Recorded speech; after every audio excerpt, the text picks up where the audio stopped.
Avez-vous déjà eu un matin où, sans raison particulière, vous vous êtes réveillé en vous sentant apathique?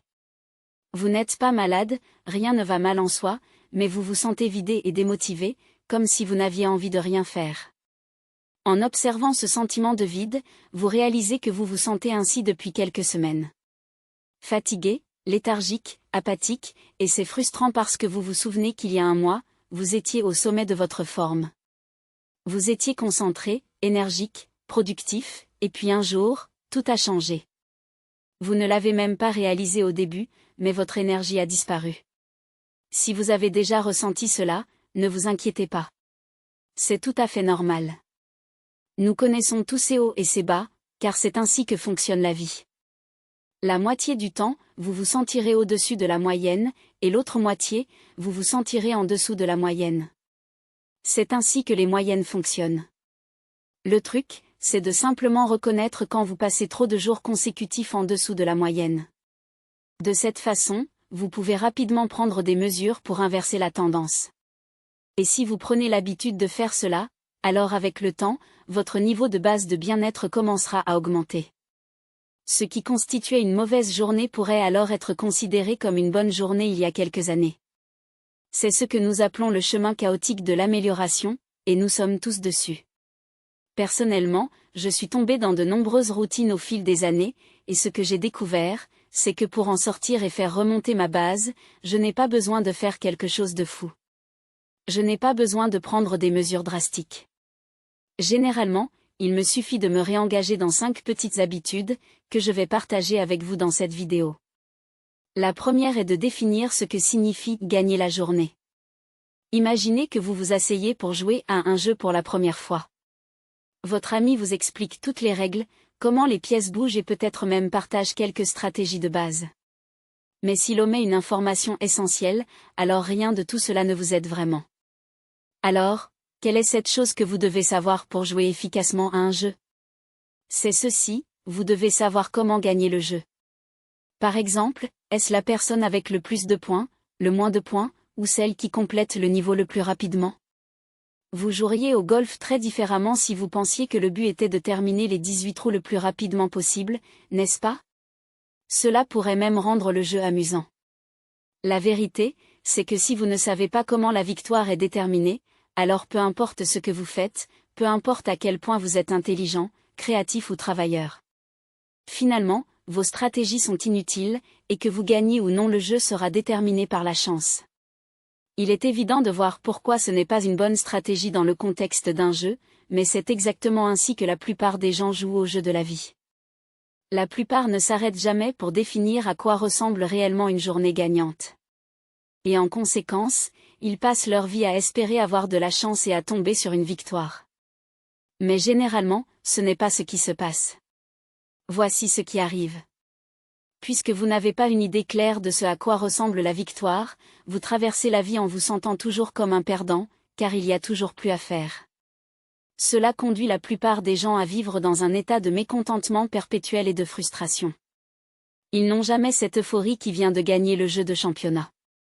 Non seulement cela craint, mais c'est entièrement évitable. Alors si vous voulez sortir de ce tapis roulant de mécontentement psychique, prenez juste 10 minutes chaque matin pour tracer le terrain et définir pour vous-même ce que signifie gagner la journée. Soyez clair sur ce que vous voulez accomplir, et peut-être plus important encore, comment vous voulez l'accomplir. Et voici un conseil de pro, rendez le jeu facile à gagner. Si vous dépassez vos attentes, c'est génial. Mais il est plus important d'obtenir une dynamique positive dans la bonne direction. Quand vous faites cela, vous terminez votre journée sur une note positive, et cela vous excite pour aborder le lendemain, ce qui crée un cycle vertueux de succès. Dans notre prochaine habitude, je vais partager avec vous un truc super simple pour initier ce cycle vertueux. Et pour cela, tout ce que vous avez à faire est de vous réveiller quand vous l'avez dit. Une grande partie du succès dans la vie consiste à maintenir une dynamique dans la bonne direction, c'est pourquoi il est si important de commencer la journée avec une dynamique positive. Et la façon la plus simple de le faire est de vous accorder une petite victoire avant même de sortir du lit le matin, dans ce moment où votre alarme vient de sonner et que vous êtes groggy, à moitié endormi, et que vous faites face à l'une des décisions les plus importantes de la journée. Allez-vous faire ce que vous avez dit, éteindre l'alarme et vous lever, ou allez-vous briser la promesse que vous vous êtes faite et appuyer sur le bouton snooze? Je comprends que cela peut sembler être une petite décision. Et vous vous dites probablement, quelle importance, Anthony? 5 minutes de plus ne vont rien changer. Et à cela, je dis oui. Oui, cela changera la chose la plus importante, qui est, êtes-vous le genre de personne qui se lève et fait ce que vous dites, ou non? C'est aussi simple que cela. Maintenant, écoutez, une seule personne dans le monde entier saura quelle décision vous avez prise à ce moment-là. Mais il se trouve que c'est la seule personne dont l'opinion compte vraiment, vous-même. Votre estime de soi est la réputation que vous avez avec vous-même. Et quand vous brisez les promesses que vous vous faites, comme je vais me lever à 7 heures ou je vais aller à la salle de sport 3 fois cette semaine ou je vais faire 100 appels à froid aujourd'hui, peu importe ce que c'est, quand vous ne suivez pas, vous dégradez inconsciemment l'opinion que vous avez de vous-même. Vous arrêtez de fixer des objectifs aussi ambitieux. Vous baissez vos normes. Vous arrêtez de prendre les actions qui vous mèneraient au succès parce qu'au fond de votre cœur, vous ne croyez pas que vous avez ce qu'il faut, parce que vous n'avez même pas pu sortir du lit le matin quand vous l'avez dit.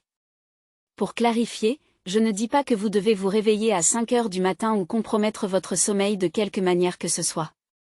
La clé ici est de prendre une décision la veille sur l'heure à laquelle vous allez vous réveiller, puis de suivre cette décision. Donc, si vous dites « je vais me lever à 9 heures du matin », super, levez-vous à 9 heures du matin. Si c'est 5 heures, alors cool. C'est 5 heures. Aussi, je veux juste souligner ici, si vous utilisez le bouton snooze dans le cadre de votre processus, c'est bien. Ne compromettez juste pas le processus. Par exemple, si vous savez que l'alarme va sonner à 5h30, mais que vous prévoyez d'appuyer sur le snooze 3 fois et de sortir du lit à 6 heures, c'est bien.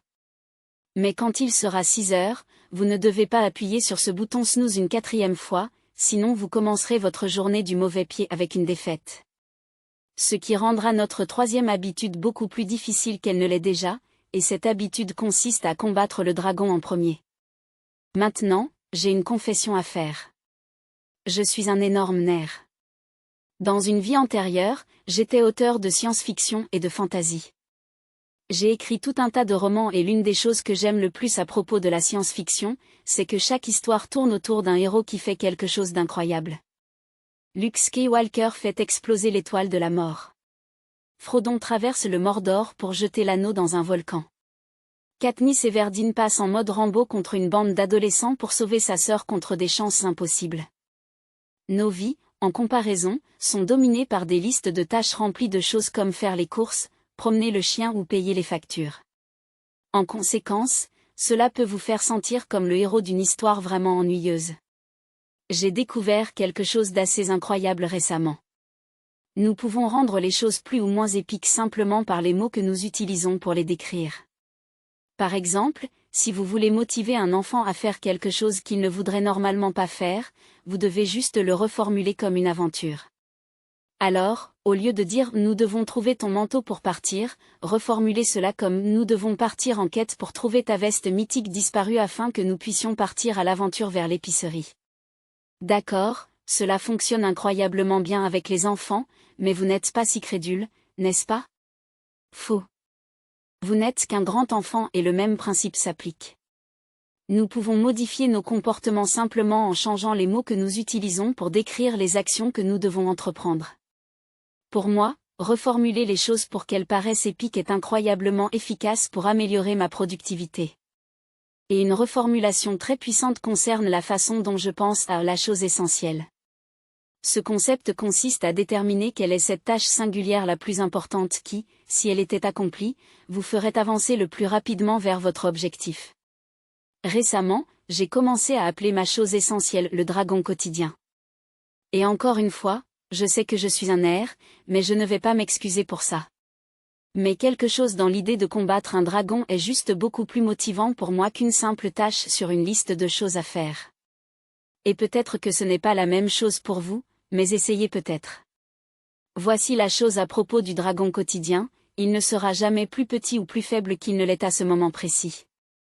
Donc, retarder ne vous rendra aucun service. En fait, vous retardez probablement l'inévitable en perdant du temps et de l'énergie à combattre tous les petits monstres de votre vie.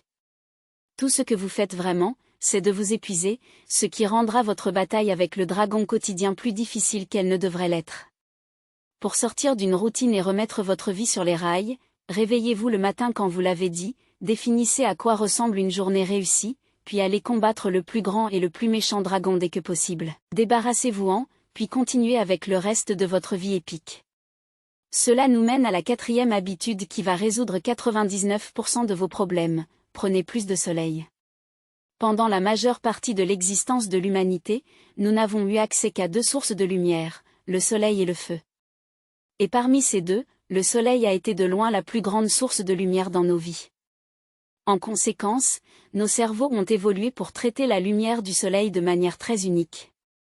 Par exemple, l'exposition au soleil augmente la production de sérotonine dans le cerveau, ce qui améliore notre humeur et nous aide à nous sentir calmes et concentrés. Si vous retirez la lumière du soleil, le cerveau pense que c'est la nuit, et déclenche donc la libération d'une autre hormone appelée mélatonine, qui vous rend somnole. Notre relation avec la lumière du soleil, qui a évolué pendant des millions d'années, a été massivement perturbée au cours du siècle dernier par l'essor des lumières artificielles qui dominent désormais nos vies. Maintenant, c'est formidable pour la société en général, mais ce n'est pas toujours idéal pour l'individu qui passe de plus en plus de temps déconnecté de la lumière naturelle. Le résultat est que nos cycles et rythmes sont complètement déréglés. Cela conduit à des problèmes de sommeil, de concentration et de pensée créative. En conséquence, plus que jamais, les gens ressentent des niveaux accrus d'anxiété, de dépression et de débordement. Mais la solution est simple. Passez plus de temps dehors au soleil. Et vous pouvez en fait rendre ce temps encore plus efficace pour votre santé mentale en faisant une chose de plus, aller marcher. Sérieusement, une méta-analyse de 15 études différentes a révélé qu'en prenant environ 6000 pas par jour, cela éloigne la mort prématurée et améliore le bien-être psychologique. Cela semble être un objectif assez réalisable, mais si vous voulez vraiment en tirer le meilleur parti, allez vous promener dans la nature.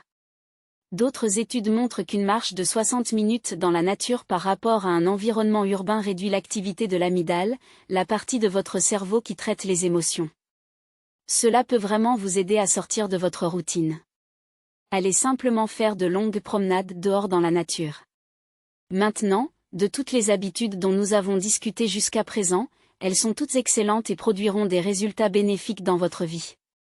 Mais si vous voulez en tirer le meilleur parti, vous devez prendre le temps de notre 5e habitude, qui est de revoir les séquences du jeu. Définir à quoi ressemble une journée réussie n'est que la moitié de la bataille. L'autre moitié se déroule lorsque nous examinons notre performance de la journée. Et c'est l'une des étapes les plus importantes, car si vous ne le faites pas, vous passez votre vie en pilote automatique en répétant les mêmes actions encore et encore, sans jamais vraiment vous arrêter pour vous demander si vous vous rapprochez réellement de vos objectifs. Voici un concept fou qui a vraiment changé ma façon de voir le monde. J'ai commencé à penser à vivre la vie comme une compétence. Et comme toutes les compétences, c'est quelque chose qui peut être amélioré si nous déployons ce que l'on appelle la boucle d'apprentissage. Améliorer n'importe quelle compétence nécessite 3 choses. Vous avez besoin de feedback, de réflexion et d'itération. Le feedback est nécessaire pour que nous puissions savoir si ce que nous venons d'essayer a fonctionné ou non. Par exemple, si vous lancez un ballon de basket et qu'il touche le panneau arrière et manque le panier, vous avez un feedback immédiat que ce que vous venez d'essayer n'a pas fonctionné. Ensuite, nous devons réfléchir à ce que nous avons fait et proposer une hypothèse sur ce que nous avons peut-être mal fait. Ensuite, nous utilisons ces informations pour itérer, ce qui est vraiment une autre façon de dire que nous changeons notre comportement pour tester notre hypothèse. Cela nous ramène au début de la boucle d'apprentissage car, d'une manière ou d'une autre, que le ballon entre ou non, nous collectons plus de feedback. Notre vitesse d'apprentissage de toute nouvelle compétence dépend de la rapidité et de l'efficacité avec lesquelles nous pouvons parcourir la boucle d'apprentissage.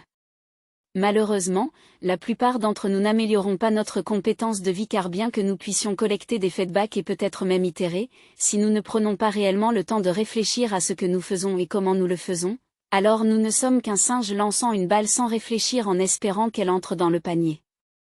C'est pourquoi il est si important de prendre du temps chaque soir pour faire un rapide bilan et évaluer votre performance de la journée. Personnellement, j'aime utiliser mes valeurs comme carte de score. Pour ce faire, j'utilise une technique appelée Vision Casting, que j'ai détaillée dans une vidéo intitulée « Comment devancer 99% des gens en 2024 ».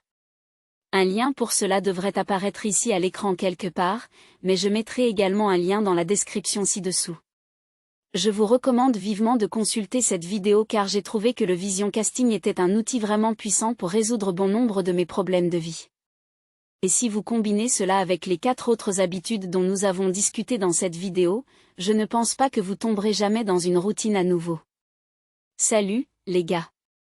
J'espère que vous avez apprécié la vidéo. Et si c'est le cas, faites-moi une faveur. Descendez et cliquez sur le bouton s'abonner. Puis allez dans les commentaires et dites-moi laquelle de ces habitudes a eu le plus grand impact sur votre vie. On se retrouve dans la prochaine vidéo.